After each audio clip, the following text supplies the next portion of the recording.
Anyway, I'm going to bring up the queen of OCD. No, I say it in a loving way. My daughter, Kelly Sisco. Give her a round of applause here. Kelly from several different brokerage comedy places. Thank you, Dad. No, joke. I'll say it again. Hi, everyone. Really good to be here. Well, I love getting my nails done. See, my long nails, I love getting them done. I go to the Asian nail salon, and I tell them what design I want on my nails. I tell them in detail exactly what design I want. I describe to them everything, and they just don't get it. Sometimes I pull out my iPhone, and I show them the design, the exact design, and they still don't understand the design I want. It's like they're from another country.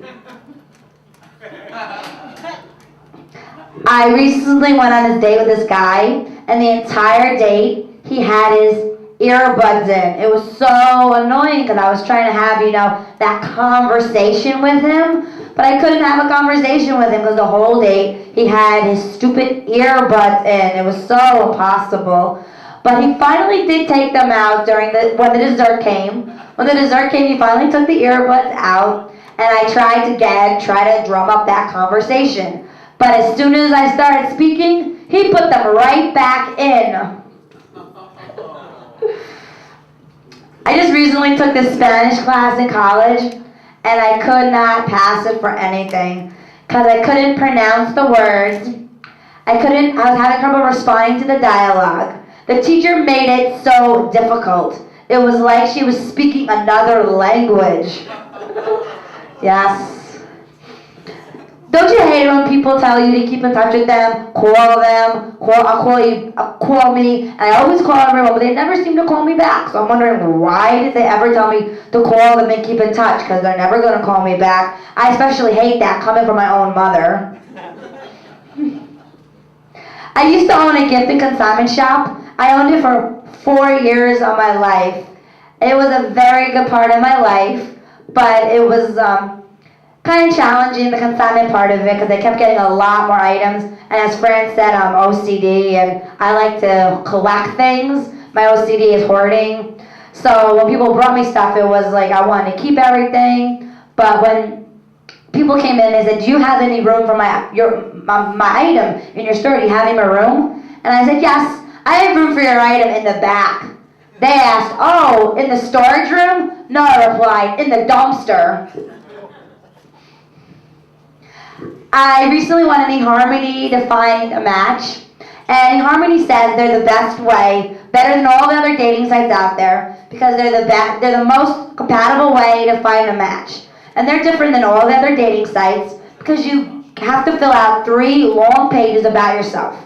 I put in information to say that I wanted a guy of any race, a guy from anywhere in the world, and I got back no results. I mean, come on, am I really that unlovable? Nobody. So I went back on to see what was going on, why I got no results. It was surprising. And where I wrote about myself, filled the description in, I wrote that I am sexy, sweet, and classy.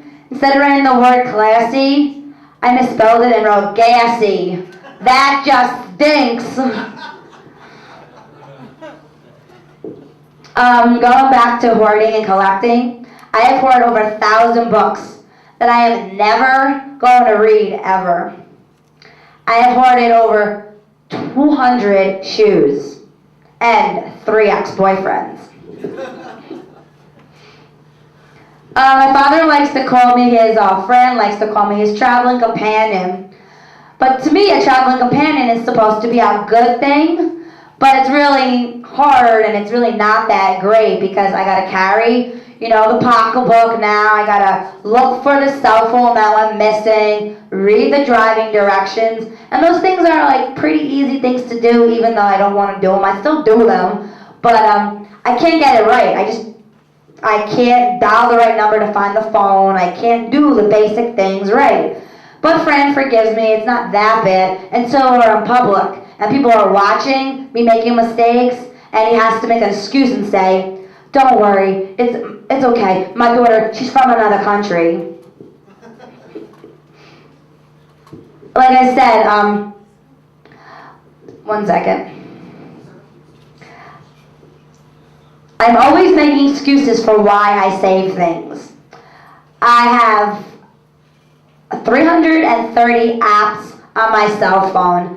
I started hoarding apps. People ask, isn't 330 apps going to slow down your cell phone? Isn't it going to make the battery die faster? And I said, probably, but at least apps are not tangible things that take up space in a room.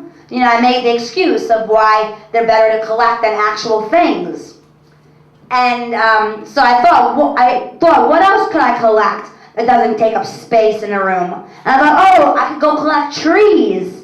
And I could put Post-its on all the trees, nail Post-its to all the trees to claim they're mine.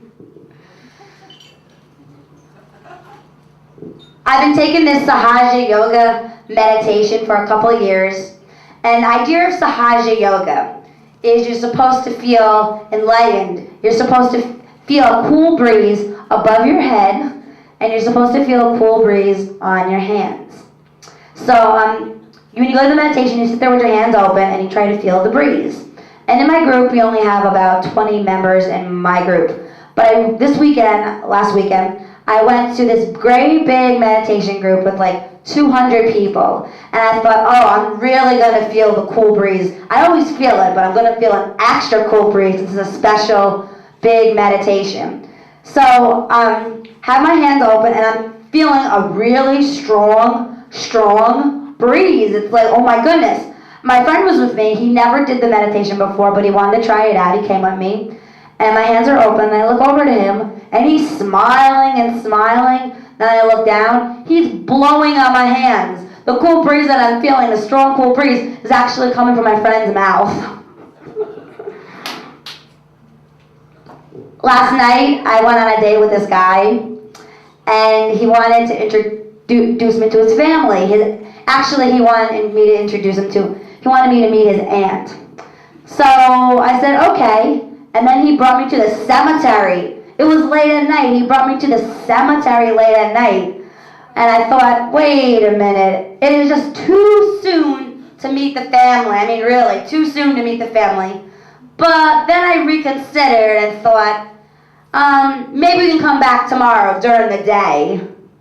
That's all I have for you. Thank you very much. Let's give it up for Fran and all the comedians tonight. Thank you. All right, Kelly.